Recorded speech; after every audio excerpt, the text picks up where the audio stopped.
The first time I heard about the ghost bride was on a damp, misty evening in Kyoto. The air carried a chill that seeped into my bones, and the city seemed unusually quiet, as though holding its breath. Rika had told the story casually.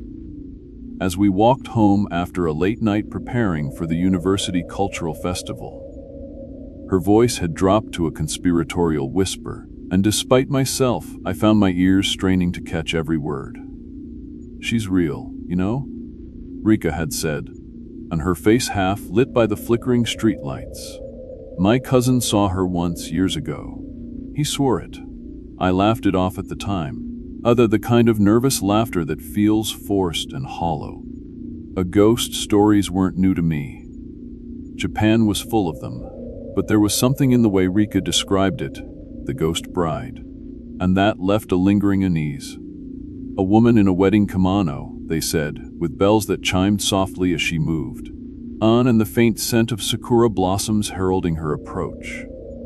She appeared at night, always to someone walking alone, and once she set her eyes on you, there was no escaping her. Rika's cousin had seen her near Fushimi Inari Shrine, she claimed. "Oh wow," he said. She wasn't walking. She was gliding, her feet never touching the ground. "What happened to him?" I asked, trying to mask the tremor in my voice. Rika hesitated. "No one knows. He disappeared the next day." That was the kind of ending I expected. A dramatic flourish to a tale meant to scare. But something in her eyes made me wonder if even she doubted it was just a story. It was a week later when I found myself walking alone late at night, the festival preparations having stretched far longer than I anticipated. The streets were empty, and the usual hum of traffic and chatter replaced by an unnatural stillness. The rain had stopped earlier, leaving the pavement slick and glistening under the streetlights. My footsteps echoed as I hurried through the narrow lanes toward my apartment. Then I heard it. At first, I thought it was the wind. Faint, tinkling sound that seemed to drift toward me on the damp air. But it wasn't random like wind chimes. It was rhythmic, deliberate, like the gentle ringing of small bells. My pace quickened. Though I couldn't explain why, the smell hit me next. Subtle, at first, like a phantom scent. Sweet and delicate. The unmistakable fragrance of sakura blossoms. But the cherry trees weren't in bloom, not in this season. The scent grew stronger with each step I took, wrapping around me like a shroud. My heart pounded in my chest, a primal, instinctive fear taking hold. I didn't want to look back. Something deep inside screamed at me to keep walking, to pretend I hadn't noticed. But the sound of the bells grew louder, closer, each chime seeming to pierce the silence around me. I turned. She was there, standing beneath a flickering streetlight at the far end of the lane. Her white wedding kimono shimmered faintly in the dim light, every fold pristine and otherworldly. Her hair was dark and flowed freely down her back, and her face, her face, was obscured by a thin white veil that swayed with an unseen breeze. She wasn't moving, yet I could feel her watching me, and her gaze piercing through the veil and into my soul. For a moment I was paralyzed, my feet rooted to the spot. Then, as if stirred by my attention, she began to glide toward me. Her feet didn't touch the ground, just as Rika had said. Her movements were slow, almost graceful, but there was an unnatural stiffness to them, like a marionette pulled by invisible strings. "Go," I whispered to myself, kinder though my voice sounded distant, muffled by the pounding of my heart. "Just go." I turned and ran. The streets twisted and turned as I fled. But no matter how far I went, the sound of those bells followed me. The scent of sakura clung to the air, growing suffocatingly sweet, and like decay masked by perfume. I risked another glance over my shoulder. She was closer now, her kimono trailing behind her like a pool of white smoke. I don't remember reaching my apartment, only the frantic fumbling of keys and the slam of the door behind me. As my breath came in ragged gasps as I pressed back against the door, listening. The bells were gone. The scent, too. But the silence was almost worse. The hours that followed were a blur of restless pacing and strained listening. When dawn broke, I convinced myself it had been a hallucination. Stress, exhaustion, maybe even some elaborate prank. But the unease lingered, unknowing at the edges of my mind. The next day, Rika didn't show up for class, nor the day after. Her phone went straight to voicemail. And when I went to her apartment, there was no answer. A creeping dread settled over me, but I couldn't bring myself to voice my fears. And then, late one night, I received a message from her number. Just 3 words. "She is here." The lights in my apartment flickered as I read the text. A crowd and the scent of sakura blossoms filled the air, and from somewhere just beyond the door, I heard the faint, rhythmic chime of bells. This time, I didn't run. I sat frozen, clutching my phone as the screen dimmed and Rika's final message faded into darkness. The faint sound of bells echoed outside my apartment, steady and deliberate, as if they were searching, calling out to me. My chest tightened, and every instinct screamed at me to run, to hide. But where could I go? The ghost bride wasn't something you could escape. The lights flickered again, casting long shadows that danced across the walls like restless spirits. I forced myself to stand, and my legs trembling beneath me.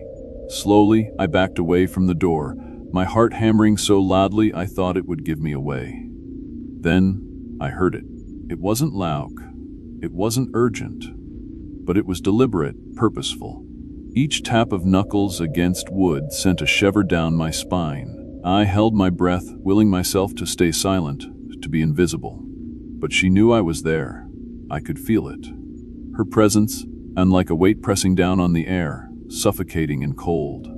Another knock, this time louder, more insistent. And then, as if in response to my silence, the door handle began to rattle. "No," I whispered, backing further into the room. My foot caught on the edge of the coffee table, sending a glass crashing to the floor. The sound was deafening in the stillness, and I knew I had made a mistake. The rattling stopped. The silence that followed was absolute oppressive. Then slowly, the door creaked open, and I hadn't locked it. The scent of sakura blossoms flooded the room, so overpowering now that it made my stomach churn. And there she was, stepping into the dim light of my apartment. Her white kimono seemed to glow faintly, every fold perfect and untouched. Upon her veil shifted slightly as she moved, and for the first time I saw the hint of her face beneath it. Pale skin, and her lips curved in a smile that was anything but kind. Her eyes, they were empty. Black voids that seemed to pull the light from the room, leaving only darkness in their wake. She didn't speak, but her presence screamed louder than any words ever could. I stumbled back, my hands fumbling for anything I could use to defend myself. A lamp, a chair, anything. My fingers closed around a heavy bookend, and I hurled it at her with all the strength I could muster. It passed through her like smoke, clattering uselessly to the floor. She moved closer, her feet never touching the ground, her bells chiming softly with each step. I pressed myself against the wall, my breath coming in short, panicked gasps. "Why are you doing this?" I choked out, my voice barely above a whisper. "What do you want?" She tilted her head, as though considering my question. Then she raised one pale hand and pointed a single, claw-like finger at my chest. It wasn't a gesture of accusation, it was a promise. "You," she said, her voice soft and melodic, yet filled with a chilling finality. As the air grew colder, frost creeping along the edges of the window pane. My vision blurred, and for a moment, I thought I would pass out. But then, with the bells stopped, the scent faded, and just as suddenly as she had appeared, she was gone. I collapsed to the floor, gasping for air. My body trembling uncontrollably. The room was silent now, but the weight of her presence lingered, heavy and oppressive. I didn't sleep that night. Every shadow, every faint sound set my nerves on edge. The next morning, I left my apartment. And I didn't know where I was going. I just knew I couldn't stay. The streets of Kyoto were bustling, Oh, the usual hum of life seeming almost surreal after the night I had endured.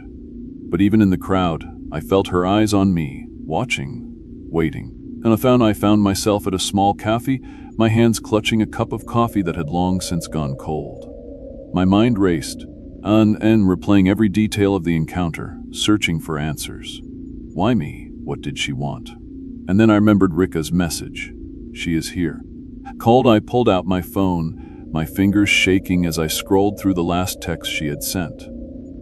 There was something strange about it. Something I hadn't noticed before. The words were written in hiragana, but the characters seemed off, as though they didn't quite fit together. I copied the text into a search engine, hoping for some kind of clue. What I found made my blood run cold. The phrase wasn't just a warning, it was a name, her name. I stared at the screen, my heart pounding. The ghost bride had a name, and if the legends were true, Ava knowing her name was the only way to stop her. But saying it out loud would come at a cost. It would bind her to me forever.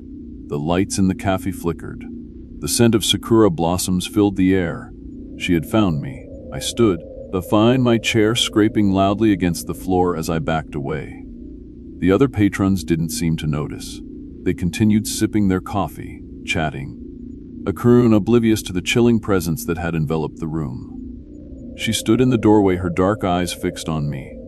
This time, there was no veil. Kazantan, her face was pale and perfect, but her mouth twisted into a cruel smile, revealing sharp, gleaming teeth. I knew what I had to do. Taking a deep breath, I whispered her name. Her smile faltered. Her eyes widened in surprise, then rage. The air around her shimmered, distorted, as though reality itself was fighting against her presence. She let out a scream, high-pitched, inhuman, and filled with a pain so raw it made my ears ring. And then she was gone. The cafe returned to normal. The patrons still oblivious to what had just happened. I sank into my chair, my body drained of all energy. But I knew it wasn't over. I had said her name. I had bound her to me. Now, she was mine. Or perhaps I was hers.